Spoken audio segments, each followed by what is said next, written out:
한국 수학여행에서 돌아온 17살 여고생이 단식 농성에 돌입했습니다. 일본 교과서가 왜곡된 역사라는 걸 알게 되었습니다. 저희는 더 이상 침묵하지 않을 겁니다. 이 믿기 어려운 발언은 도쿄 시내 한 고등학교 앞에서 시작됐습니다. 하얗게 질린 얼굴, 떨리는 손으로 피켓을 든 학생들. 그들은 말했습니다. 진실이 교과서에 실릴 때까지 우린 여기서 움직이지 않겠습니다. 그리고 이들의 시위는 단 하루 만에 일본 전역의 학부모와 정치권, 그리고 교육 당국까지 흔들어 놓았습니다. 대체 한국에서 무슨 일이 있었던 걸까요? K-팝을 좋아하던 17살 소녀들, 그저 평범한 수학 여행이었습니다. 하지만 그 여행의 마지막 날, 한 선생님의 눈물 섞인 고백이 모든 것을 바꿔 놓았습니다. 나는 이 진실을 알게 된 이상 침묵할 수 없었습니다. 그 고백 이후 아이들은 역사책을 찢었습니다. 그리고 말했습니다. 이건 진짜 역사가 아니에요. 평범한 일본 여고생들의 수학여행이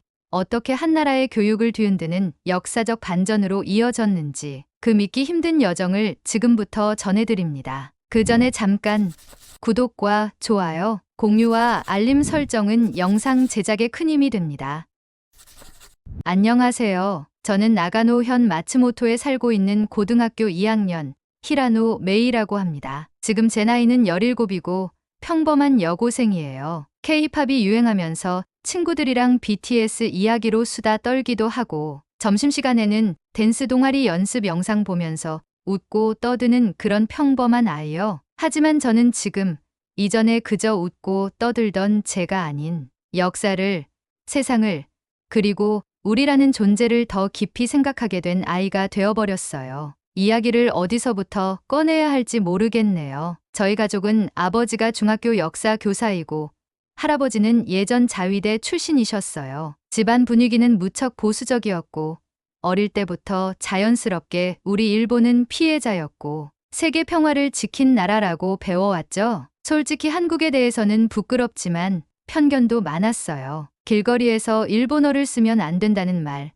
일본인을 싫어한다는 뉴스, 그런 것들이 늘 마음을 불편하게 했고 그 나라에 내가 왜 가야 하지? 라는 생각도 했습니다. 그런데 어느 날 학교에서 한국으로 수학여행을 간다는 공지가 나왔습니다. 친구들은 오 마이 갓, 대박, 명동 가면 지갑 터질 듯 하면서 들떴지만 전 이상하게 마음 한구석이 찝찝했어요. 겉으로는 웃었지만 속으론 반일 감정이 그렇게 심한 나라에 일본 고등학생이 간다고 하는 걱정이 있었죠. 그 불안은 여행 준비가 본격화되면서 점점 커졌어요. 특히 아버지는 식사 중에 신문을 보시다가 이렇게 말씀하셨습니다. 요즘은 일본인 상대로 무례한 일도 많다던데 괜찮겠냐? 그 말이 마음에 계속 남았어요. 어쩌면 저도 모르게 제 안에 그런 시선이 자리 잡고 있었던 걸지도 모르죠. 한국을 의심하는 시선, 그 나라에 대한 막연한 거리감. 저는 그런 생각들을 단 한 번도 의심해 본 적이 없었습니다. 하지만요, 그 수학 여행에서,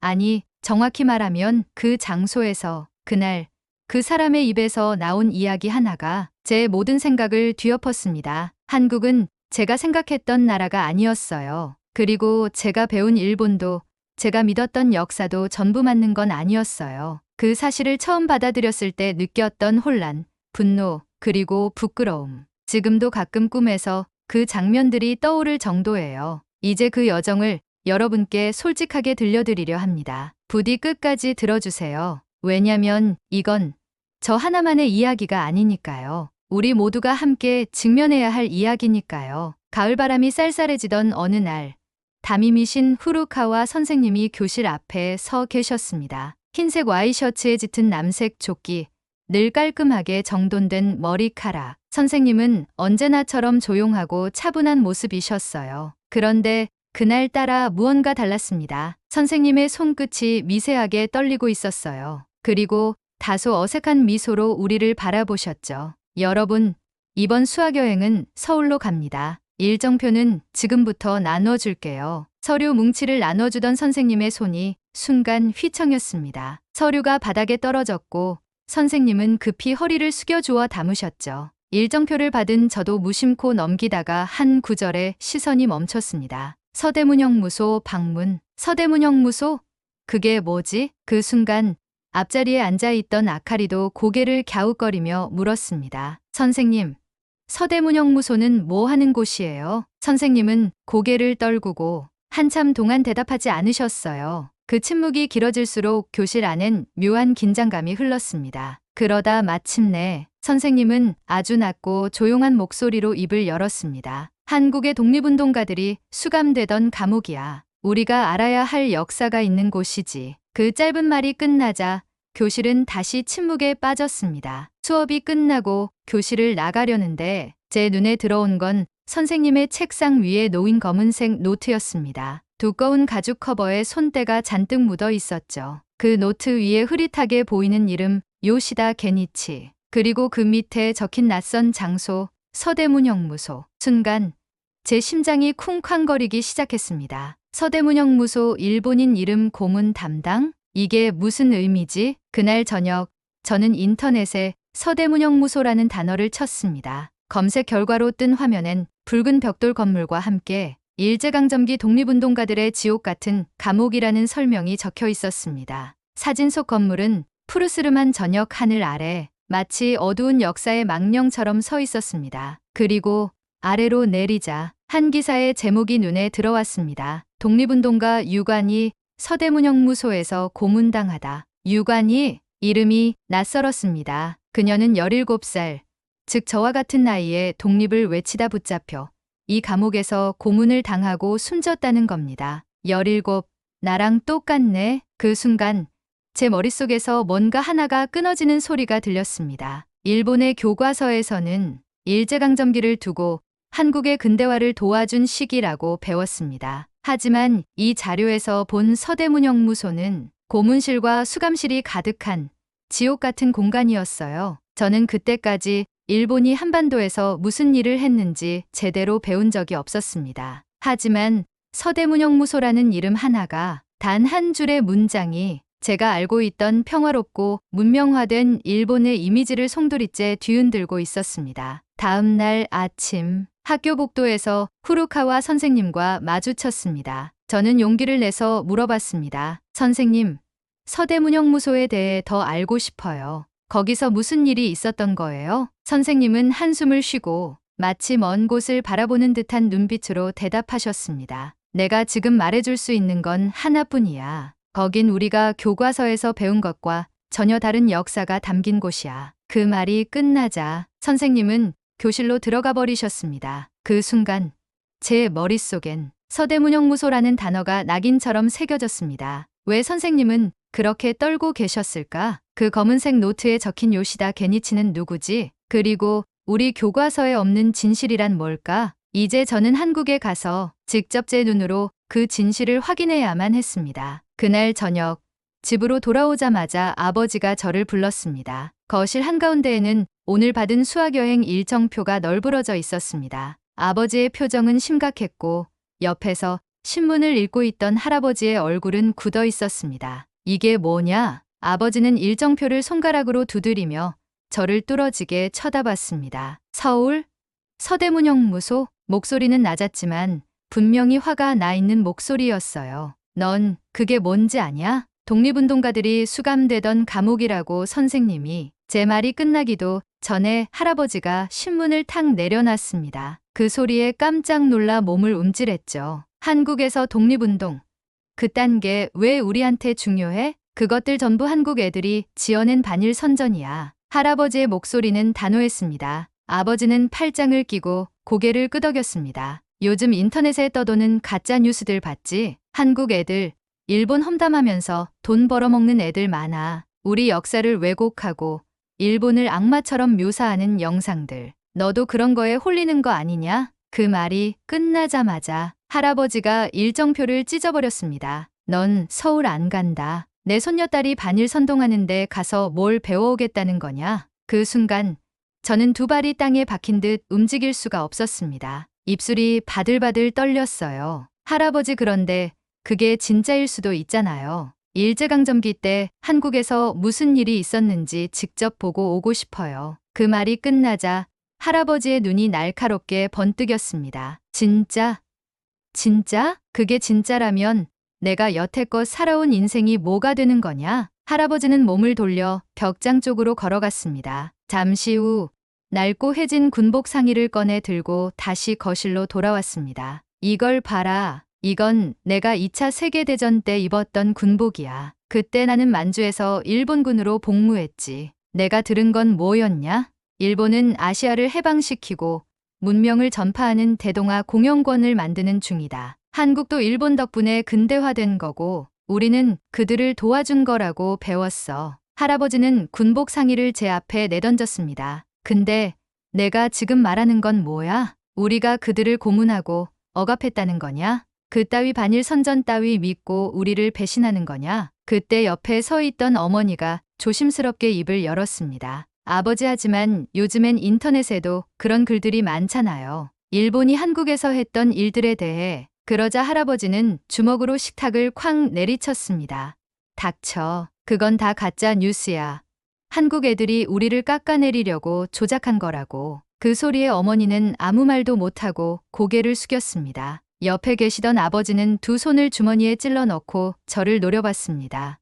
미나, 너는 내 딸이잖아. 일본 사람이라면 일본 역사를 믿어야지. 그게 진실이야. 이제 그만 정신 차리고 수학여행 가지 마라. 방으로 돌아온 저는 침대 위에 털썩 주저앉았습니다. 창밖을 바라보니 어둠 속에 도쿄타워의 붉은 불빛이 어렴풋이 보였습니다. 정말 아버지와 할아버지가 말하는 게 진실일까? 한국에선 정말 반일 선전을 위해 조작된 이야기를 퍼뜨리는 걸까? 아니면 내가 모르는 뭔가가 있는 걸까? 하지만 머릿속에서 떠나지 않는 장면이 하나 있었습니다. 후루카와 선생님의 떨리는 손. 그분은 반일 선동을 하는 사람이 아니었어요. 언제나 냉정하고 이성적인 분이셨는데 그분이 서대문형무소라는 단어를 말할 때 그렇게 떨리던 이유는 대체 뭘까? 그날 밤 저는 방에서 나와 거실 한 구석에서 찢어진 일정표 조각을 모아 붙이기 시작했습니다. 할아버지와 아버지는 이미 방에 들어가 주무시는 중이었어요. 일정표에는 서대문형무소,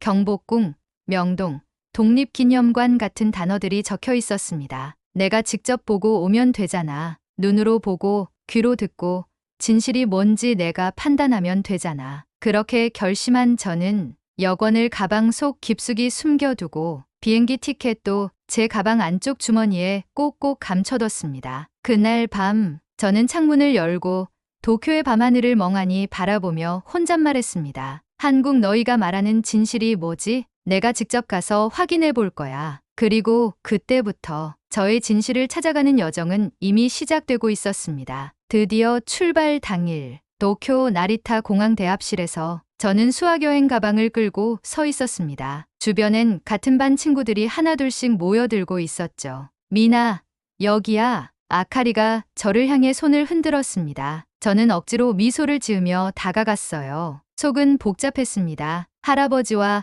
아버지의 분노 섞인 얼굴이 자꾸 떠오르고 가방 깊숙이 숨겨둔 여권이 자꾸 신경 쓰였죠. 하지만 아카리와 친구들은 아무렇지 않은 듯 떠들고 있었습니다. K-팝 스타가 길거리에 있을지도 몰라. 우리 꼭 명동에 가야 해. 난 한국 화장품 사올 거야. 요즘 한국 화장품이 대세래. 그들의 말에 저는 어색하게 고개를 끄덕였습니다. 그런데 눈앞에서 한 장면이 스쳐 지나갔습니다. 후루카와 선생님이 가방에서 뭔가를 꺼내 들고 있었습니다. 검은색 가죽 노트. 그리고 그 노트를 다시 재빨리 가방 안으로 집어넣는 모습이 보였죠. 저 노트 서대문형무소에 있던 이름 요시다 게니치. 비행기는 2시간 만에 인천국제공항에 도착했습니다. 밖으로 나가자 차가운 공기가 얼굴을 강타했습니다. 일본과는 또 다른 냉랭함이 느껴졌어요. 와, 여긴 정말 깨끗하다. 아카리는 감탄하며 주위를 둘러봤습니다. 공항의 거대한 유리벽, 고급스러운 상점들, 정갈하게 정돈된 안내판들. 한눈에 봐도 현대적인 도시임이 분명했습니다. 할아버지가 말했던 위험한 한국. 여긴 전혀 그렇지 않은데 저는 고개를 갸웃거렸습니다. 공항에서 우리를 맞이한 건 유창한 일본어를 구사하는 한국인 가이드 김정훈 씨였습니다. 안녕하세요. 여러분, 환영합니다. 3박 4일 동안 여러분과 함께할 김정훈입니다. 밝은 미소를 띤 그는 버스에 오르는 동안 끊임없이 우리에게 말을 걸었습니다. 여러분, 오늘 첫 번째 방문지는 경복궁입니다. 경복궁은 조선시대 왕들이 살았던 궁궐로 그의 설명이 이어지는 동안 저는 창밖의 서울 풍경에 시선을 고정시켰습니다. 끝없이 늘어선 고층 건물들, 반짝이는 간판들, 길거리에 넘치는 사람들. 이게 정말 한국이 맞아? 우리가 배운 교과서엔 한국이 낙후된 나라라고 했는데 이곳은 도쿄와 전혀 다를 게 없잖아. 그때 옆에 앉아 있던 아카리가 제 어깨를 톡톡 쳤습니다. 미나, 너도 이상하지 않아? 일본에서 배운 것과 완전히 다르잖아. 저는 멍하니 고개를 끄덕였죠. 그 순간 앞자리에 앉아 있던 후루카와 선생님이 가방을 끌어안고 창밖을 멍하니 바라보고 있는 모습이 보였습니다. 그의 손은 여전히 검은색 노트를 꽉 쥐고 있었습니다. 버스가 멈춘 곳은 경복궁이었습니다. 한국 전통 건축물이 눈앞에 펼쳐지자 모두가 감탄을 터뜨렸습니다. 우와, 진짜 크다. 이거 일본식 궁전이랑 완전 다르네. 와, 이 색깔들 봐. 진짜 화려하다. 가이드는 우리를 이끌며 하나하나 설명했습니다. 경복궁은 1395년에 지어진 한국의 대표 궁궐입니다. 임진왜란 때 불타고 이후 여러 차례 복원됐죠. 그리고 이곳은 단순한 건축물이 아니라 한국의 자존심과도 같은 곳입니다. 그의 말에 저는 무심코 물었습니다. 자존심이요?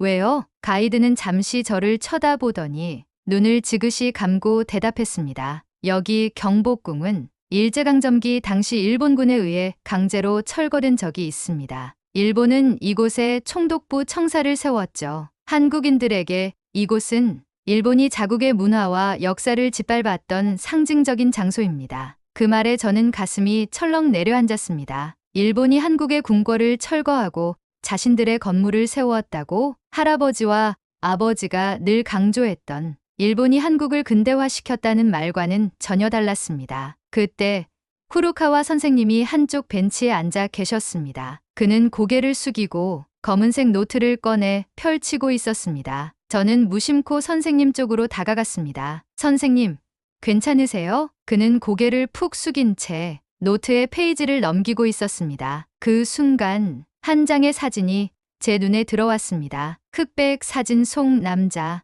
일본 헌병 군복을 입고 서대문형무소 앞에서 포즈를 취하고 있는 남자, 요시다 게니치. 순간 선생님이 노트를 급히 덮으며 제 앞을 가로막았습니다. 미나, 이건 볼 게 아니야. 저는 무언가에 홀린 듯 물었습니다. 선생님, 저 사진 속 남자는 누구예요? 선생님은 잠시 입술을 깨물더니 나지막한 목소리로 대답했습니다. 내 아버지야. 그 말이 끝나자 선생님은 다시 노트를 가방 속에 집어넣고 자리에서 일어나셨습니다. 그날 밤 호텔방에 누워 천장을 바라보았습니다. 머릿속은 온통 뒤죽박죽이었습니다. 일본이 한국의 궁궐을 강제로 철거했다. 서대문형무소엔 일본 헌병이 있었다. 그리고 선생님의 아버지가 그곳에 있었다. 눈을 감으면 선생님이 보여준 그 사진이 자꾸 떠올랐습니다. 서대문형무소 앞에서 웃고 있는 요시다 게니치. 다음 날 아침 우리는 서대문형무소로 향할 예정이었습니다. 버스에 오르기 전 후루카와 선생님은 저를 잠시 불렀습니다. 미나, 어제 본 사진에 대해선 오늘 서대문형무소에 가면 알게 될 거야. 저는 고개를 끄덕였습니다. 하지만 심장은 쿵쾅거렸습니다. 서대문형무소, 그곳에선 대체 어떤 진실을 마주하게 될까? 다음 날 아침 호텔 로비는 무거운 침묵이 흘렀습니다. 모두들 서대문형무소로 향할 준비를 마쳤지만 어제 경복궁에서 들었던 이야기의 여운이 가시지 않은 듯했습니다. 그리고 그 중심에는 후루카와 선생님이 있었습니다. 평소와 다르게 무거운 표정으로 가방을 꽉 쥔 채 버스맨 앞자리에 앉아 계셨습니다. 저는 무심코 선생님의 뒷모습을 쳐다보았습니다. 저 노트, 그 사진, 그리고 선생님이 말한 그 남자. 서대문형무소에 가면 모든 게 풀릴까? 버스는 서대문형무소를 향해 달리고 있었습니다. 창밖의 서울 풍경은 여전히 화려했습니다. 고층 빌딩들이 줄지어 늘어서 있고 거리마다 최신식 전광판이 반짝이고 있었습니다. 와, 한국이 이렇게 현대적인 도시일 줄은 몰랐어. 아카리가 제 옆에서 창밖을 내다보며 감탄했습니다. 할아버지가 말한 거랑 전혀 다르네. 우리 교과서에서 배운 한국은 낙후된 나라였는데, 하지만 제 마음은 복잡했습니다. 이 화려한 도시의 뒷면에 우리가 몰랐던 역사가 숨겨져 있는 거겠지. 드디어 서대문형무소에 도착했습니다. 붉은 벽돌로 지어진 거대한 건물. 그곳은 현대적인 서울과 전혀 다른 모습이었습니다. 시간이 멈춘 듯한 느낌이 들었습니다. 여러분, 이곳은 단순한 유적지가 아닙니다. 가이드는 진지한 표정으로 우리를 쳐다보며 말했습니다. 여기는 대한민국의 저항 정신과 자존심이 깃든 곳입니다. 일제강점기 시절 이곳에서 수많은 독립운동가들이 고문을 당하고 끝내 목숨을 잃었습니다. 그 말에 모두가 조용해졌습니다. 선생님도 말없이 우리를 따라 서 있었습니다. 가이드는 우리를 안내하며 계속 설명했습니다. 이곳은 단순한 감옥이 아닙니다. 일본이 한국의 독립운동가들을 체계적으로 억압하고 고문하기 위해 만든 시설입니다. 하지만 그들은 결코 굴복하지 않았습니다. 여기 있는 독립운동가들은 대한민국의 정신적 기둥과 같은 분들이에요. 가이드의 말이 끝나고 우리는 고문실로 향했습니다. 차가운 공기가 등골을 스치고 지나갔습니다. 벽에는 당시의 고문 도구들이 전시되어 있었습니다. 쇠사슬, 물고문 장치, 전기 충격 기계. 이것들이 모두 일본 헌병들에 의해 사용된 도구들이었습니다. 여러분, 이곳에서 독립운동가들은 독립을 외쳤다는 이유만으로도 잔인한 고문을 당했습니다. 특히 여성 독립운동가들은 더욱 심한 고문을 당했죠. 그 말에 제 심장이 빠르게 뛰기 시작했습니다. 여성 독립운동가들, 그중엔 선생님이 말한 그 이름도 포함되어 있을까? 우리는 옥사로 이동했습니다. 좁고 어두운 방들, 방 안에는 수감 당시의 상황이 그대로 재현되어 있었습니다. 더듬이처럼 뻗어나간 쇠창살 사이로 흉측한 고문 기구들이 보였습니다. 그때 한쪽 벽에 걸린 사진 한 장이 제 시선을 사로잡았습니다. 검은 눈동자의 젊은 소녀가 창백한 얼굴로 카메라를 응시하고 있었습니다. 이름표 아래엔 이렇게 적혀 있었습니다. 이소연, 18살, 30일 운동 가담 혐의로 체포, 서대문형무소에서 고문 후 사망. 18, 저와 비슷한 나이의 소녀가 단지 독립을 외쳤다는 이유로 죽음을 맞이한 것입니다. 내가 만약 그 시절에 태어났다면 나도 저 소녀처럼 고문을 당했을까? 제 손이 떨리기 시작했습니다. 아카리도 고개를 푹 숙인 채 소연의 사진을 가만히 응시하고 있었. 그때 후루카와 선생님이 갑자기 눈물을 훔치며 무릎을 꿇었습니다. 모두가 놀라 선생님을 쳐다보았습니다. 그는 벽에 걸린 서대문형무소 직원 명단 앞에 서 있었습니다. 저기 저 이름. 선생님의 손끝이 가리킨 곳. 그곳엔 이렇게 적혀 있었습니다. 요시다 게니치. 1910년부터 1918년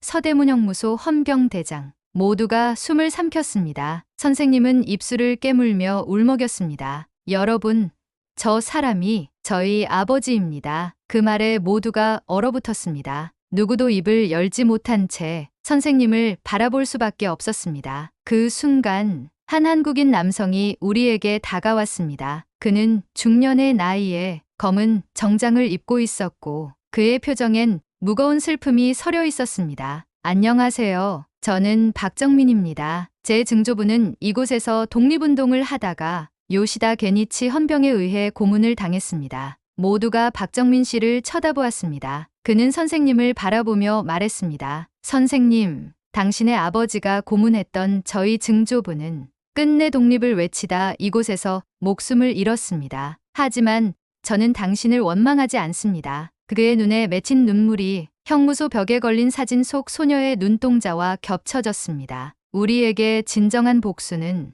과거의 잘못을 인정하고 미래를 향해 함께 나아가는 것입니다. 선생님은 고개를 숙인 채 온몸을 떨며 흐느꼈습니다. 박정민 씨는 그런 선생님의 어깨를 다정하게 두드렸습니다. 그 순간 저는 한국이 가진 진정한 강함이 무엇인지 깨달았습니다. 과거의 상처를 덮는 것이 아닌 그 상처를 직시하고 인정하며 화해를 향해 나아가는 것. 이것이야말로 일본이 진정으로 배워야 할 대한민국의 강력한 정신적 힘이었습니다. 서대문형무소의 어두운 복도를 지나 우리는 한쪽 벽에 걸린 독립운동가들의 사진들 앞에 모였습니다. 사진 속 그들의 눈빛은 여전히 강렬했고 고문과 수감의 흔적이 남아있음에도 불구하고 그들은 꺾이지 않은 자유의 의지를 보여주고 있었습니다. 그리고 그 앞에 서 있는 후루카와 선생님, 온몸이 떨리고 있었습니다. 선생님은 마치 모든 사진 속 인물들이 자신을 응시하는 것처럼 고개를 들지 못한 채 고개를 숙이고 있었습니다. 저는 선생님의 곁에 서서 조용히 지켜보았습니다. 선생님의 두 손은 여전히 검은 노트를 꽉 쥔 채였습니다. 선생님은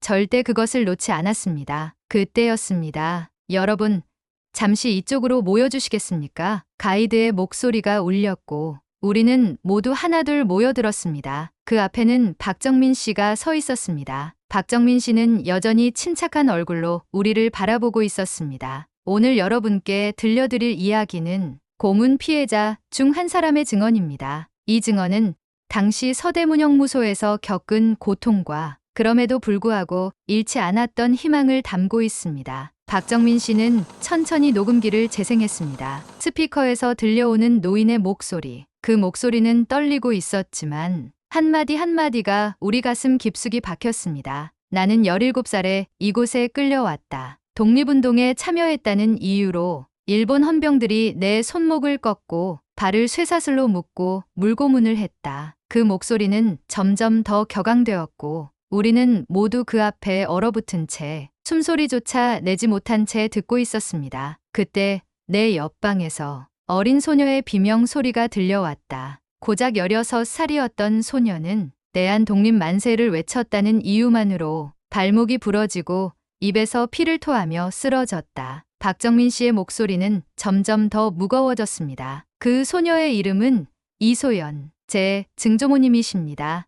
순간 후루카와 선생님의 눈이 크게 흔들렸습니다. 그는 뒷걸음질 치더니 벽에 기댄 채 자신의 가방에서 낡은 사진 한 장을 꺼내 들었습니다. 그 사진 속에는 어린 소녀를 붙잡고 있는 일본 헌병의 모습이 있었습니다. 그리고 그 헌병의 얼굴은 선생님이 어제부터 그렇게 두려워했던 그 얼굴과 똑같았습니다. 요시다 게니치, 선생님의 아버지였습니다. 박정민 씨는 그 사진을 보자 눈빛이 흔들렸습니다. 그는 잠시 입을 다물더니 깊은 한숨을 내쉬고 입을 열었습니다. 저 사진은 제 증조모님이 고문당하던 날의 사진입니다. 모두가 입을 다물었습니다. 후루카와 선생님의 얼굴은 잿빛으로 변해 있었습니다. 선생님은 온몸을 떨며 한 발짝 한 발짝 뒤로 물러섰습니다. 그리고 마침내 선생님은 무릎을 꿇고 땅을 향해 고개를 떨구었습니다. 죄송합니다. 정말 죄송합니다. 선생님의 어깨는 마치 무거운 돌덩이를 짊어진 사람처럼 바르르 떨리고 있었습니다. 눈물방울이 손등을 타고 흘러내렸습니다. 저는 제 아버지가 그렇게 잔혹한 일을 했을 줄 몰랐습니다. 저는 우리 가족이, 우리 일본이 그런 일을 저질렀다는 걸 교과서에서 배운 적이 없었습니다. 그 말에 우리 모두는 동시에 침묵에 잠겼습니다. 박정민 씨는 한 걸음 앞으로 나서더니 후루카와 선생님의 앞에 무릎을 꿇었습니다. 선생님, 당신이 이 자리에 와주셔서 정말 감사합니다. 저는 당신이 아버지의 잘못을 사과하기 위해 이곳에 온 것만으로도 충분하다고 생각합니다. 그의 눈에서 굵은 눈물이 흘러내렸습니다. 저희 증조모님은 돌아가셨지만 저는 그녀의 고통을 대신 전할 수 있습니다. 하지만 지금 당신이 이렇게 무릎을 꿇고 사과의 눈물을 흘리고 있다는 사실 자체가 저희 가족에게는 그 어떤 사과보다 큰 위로입니다. 후루카와 선생님은 더 이상 말을 잇지 못하고 박정민 씨의 손을 꽉 잡았습니다. 그 두 손이 맞닿은 순간 우리는 과거와 현재가 맞닿는 장면을 목격했습니다. 서대문형무소의 낡은 벽돌벽 위에 두 사람의 그림자가 겹쳐졌습니다. 그 그림자는 마치 화해의 징표처럼 보였습니다. 그리고 그 순간 저는 깨달았습니다. 한국이 가진 진정한 힘은 과거의 아픔을 외면하지 않고 그 아픔을 마주하며 화해를 향해 나아가는 용기였습니다. 그 용기가 없었다면 그날의 화해도 없었을 것입니다. 그날 밤 호텔로 돌아온 우리 방에는 묵직한 정적이 흘렀습니다. 아카리도 저도 각자의 침대에 누워 서대문형무소에서의 순간을 되새기고 있었습니다. 우리 학교 역사 시간에 배운 내용과는 너무 달라 일본이 피해자였다는 이야기만 배웠는데 여기서는 우리가 가해자였다는 증거가 넘쳐났어. 그때 휴대폰이 울렸습니다. 화면을 보니 박정민 씨의 메시지였습니다. 한국에 와주셔서 감사합니다. 오늘의 만남이 과거의 상처를 치유하고 더 나은 미래를 향해 나아가는 출발점이 되길 바랍니다. 저는 메시지를 읽고 그 자리에서 눈을 감고 깊은 숨을 내쉬었습니다. 한국이 가진 강함은 기술도 경제력도 아닌 진실을 마주하는 용기였구나. 일본에 돌아온 첫날 밤, 집안 분위기는 싸늘했습니다. 할아버지는 내내 TV 앞에 앉아 채널을 이리저리 돌리고 있었습니다. 뉴스에서는 또다시 한국에서의 반일 시위 소식을 전하고 있었습니다. 봐라, 미유. 한국은 여전히 저 모양이야. 일본인이라면 절대 용서하지 않는 사람들이라고. 할아버지의 목소리는 분명히 떨리고 있었습니다. 저는 침묵한 채 주방에서 물을 따랐습니다. 하지만 속에서는 뭔가가 터질 듯 끓어오르고 있었습니다. 그때 아빠가 거실로 들어왔습니다. 그리고 저를 노려보며 신문 한 장을 제 얼굴 앞에 내밀었습니다. 이거 내가 쓴 거니? 신문 첫 페이지에는 한국에서 돌아온 소녀 진실을 외치다 라는 제목이 적힌 제 인터뷰 기사가 실려 있었습니다. 내용은 서대문형무소에서 겪은 경험과 후루카와 선생님의 고백에 관한 이야기였습니다. 미유, 대체 무슨 짓을 한 거야? 왜 가족의 명예를 이렇게 짓밟는 거냐고. 아빠의 목소리가 거칠게 울려 퍼졌습니다. 할아버지도 고개를 돌려 저를 쏘아보았습니다. 너 한국에서 반일 교육이라도 받고 온 거냐? 우리가 그렇게 가르쳤니? 저는 두 주먹을 꽉 쥐고 고개를 들었습니다. 아빠, 할아버지, 제가 본 건 진짜예요. 한국에서 본 건 우리 교과서에 없는 진실이었어요. 하지만 아빠는 고개를 절레절레 저었습니다. 그런 건 다 조작된 이야기야. 한국은 언제나 우리를 비난하기 위해 거짓말을 만들어내는 나라라고. 할아버지는 TV를 끄고 저를 노려보며 한마디를 내뱉었습니다. 내가 우리 가문의 수치를 안겨준 거다. 그 말에 제 심장은 찢어지는 것 같았습니다. 학교에 도착한 날, 복도를 걷는 내내 모두의 시선이 저를 향했습니다. 수군거림이 들려왔습니다. 저 애가 한국에서 일본이 나쁜 나라라고 말하고 다녔다며 한국인들이 피해자라고 주장했대. 완전 반일 여고생이네. 교실에 들어가자마자 유키가 교실 중앙에 서 있었습니다. 그의 손에는 제 인터뷰 기사가 든 신문이 쥐어져 있었습니다. 미유, 이거 다 내가 쓴 거지? 그의 눈은 분노와 경멸로 가득 차 있었습니다. 교실 안은 숨죽인 채 고요했습니다. 모두가 저를 지켜보고 있었습니다.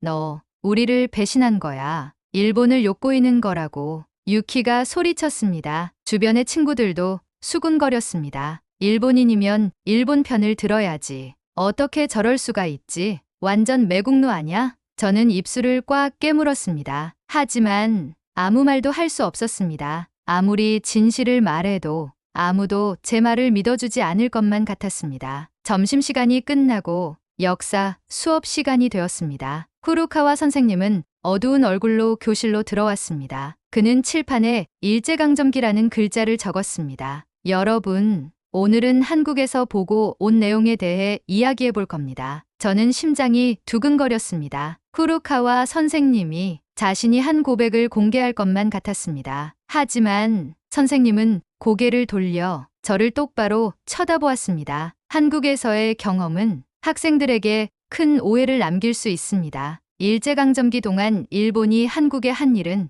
모두 한국 측의 왜곡된 주장입니다. 순간 제 머릿속이 새하얘졌습니다. 선생님, 그건 진실이 아니잖아요. 저는 떨리는 목소리로 외쳤습니다. 하지만 선생님은 제 말을 무시한 채 계속 말을 이어갔습니다. 일본은 한국의 근대화를 위해 많은 노력을 했습니다. 그 역사를 왜곡해서는 안 됩니다. 저는 자리에서 일어났습니다. 그리고 소리쳤습니다. 선생님, 그날 서대문형무소에서 우리는 함께 진실을 보지 않았나요? 선생님이 고백했던 그날의 눈물은 뭐였나요? 하지만 후루카와 선생님은 제 말을 무시한 채 그저 고개를 돌리고 말았습니다. 아카리는 고개를 푹 숙인 채 울음을 삼키고 있었습니다. 그날 밤 저는 아카리와 함께 후루카와 선생님의 방 앞에 섰습니다. 문을 두드렸습니다. 선생님, 제발 진실을 말해주세요. 그날 서대문형무소에서 우리는 모두 진실을 보았잖아요. 하지만 문은 열리지 않았습니다. 대신 문 뒤에서 들려오는 흐느낌 소리만이 복도를 울리고 있었습니다. 그때 휴대폰이 울렸습니다. 익명의 메시지였습니다. 진실은 침묵 속에서 죽는다. 그 순간 저는 결심했습니다. 이제는 더 이상 침묵하지 않겠다고. 다음 날 저는 학교 방송실로 들어갔습니다. 교장 선생님이 제 앞을 막아섰습니다. 미유, 제발 이 일을 더 크게 만들지 마라. 우리 학교의 명예가 달린 문제다. 저는 교장 선생님을 똑바로 쳐다보았습니다. 선생님, 명예보다 중요한 건 진실입니다. 그리고 마이크를 잡고 학교 전체에 방송을 시작했습니다. 여러분, 저는 서대문 형무소에서 우리 교과서에 없는 역사를 보았습니다. 그곳에서 본 것은 우리 가족이 숨기고 있는 진실이었습니다. 그 순간 복도에서 아카리가 문을 열고 들어왔습니다. 그녀는 울먹이는 목소리로 말했습니다. 미유, 고마워. 너 덕분에 나도 이제 진실을 마주할 수 있게 됐어. 그 말에 제 눈에서 뜨거운 눈물이 쏟아져 내렸습니다. 그리고 모두가 숨죽여 듣고 있는 가운데 저는 마지막 한마디를 내뱉었습니다. 한국은 우리가 배워온 것보다 훨씬 더 강하고 훨씬 더 위대한 역사를 가지고 있습니다. 학교 방송이 끝나고 복도는 침묵으로 가득 찼습니다. 학생들은 교실 안에서 방금 들은 이야기의 충격에 휩싸여 있었습니다. 그리고 문이 열리고 후루카와 선생님이 들어왔습니다. 그의 얼굴은 창백했고 눈은 충혈되어 있었습니다. 미유, 방송실로 와 줄래? 저는 선생님의 뒤를 따라 방송실로 향했습니다. 방송실에는 교장 선생님, 그리고 몇몇 교사들이 앉아 있었습니다. 그들 앞에는 두툼한 서류 뭉치가 놓여 있었습니다. 미유, 이건 내가 방송에서 이야기한 서대문 형무소에 대한 자료들이다. 교장 선생님은 떨리는 목소리로 말했습니다. 그는 서류를 펼쳐 보였습니다. 이 자료들은 후루카와 선생님이 직접 준비한 거란다. 그 순간 후루카와 선생님이 고개를 들었습니다. 눈물 자국이 선명하게 남아 있었습니다.